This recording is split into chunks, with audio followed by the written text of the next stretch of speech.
Senator from Iowa. Speak for 3 minutes in morning business. Without objection.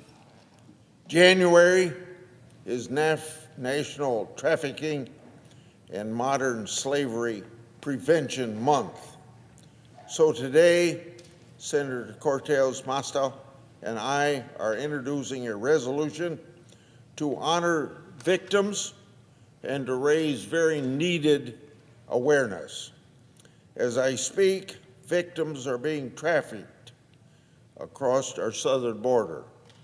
We each have a role to play in protecting the most vulnerable among us, especially women and children, from becoming victims of trafficking.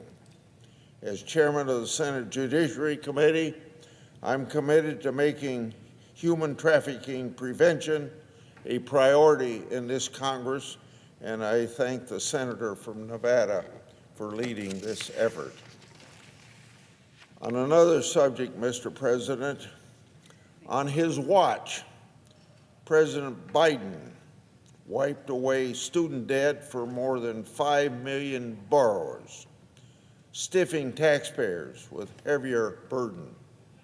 That's on top of trillions of dollars in partisan deficit spending that fueled the fires of inflation to 20% during his administration. His failed border policies allowed more than 10 million people to come into the country illegally. I remember during his inaugural address, President Biden pledged to unite Americans. At that time, I welcomed that very much. Unfortunately, his administration's actions did not match those lofty words of uniting Americans.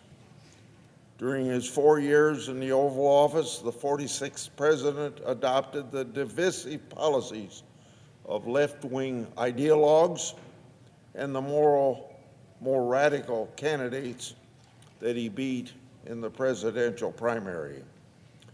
It was a notable departure from my 28 years serving together with him here in the United States Senate. Even on his way out the door, President Biden doubled down on the dark and divisive rhetoric that failed his party in this most recent election. He put illegal immigrants before the security of Americans.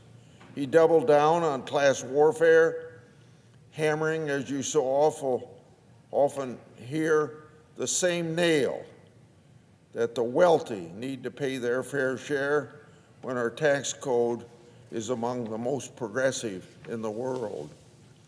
Many Iowans question the fairness of pardoning the president's son, including for tax evasion and crimes not even specified, especially when President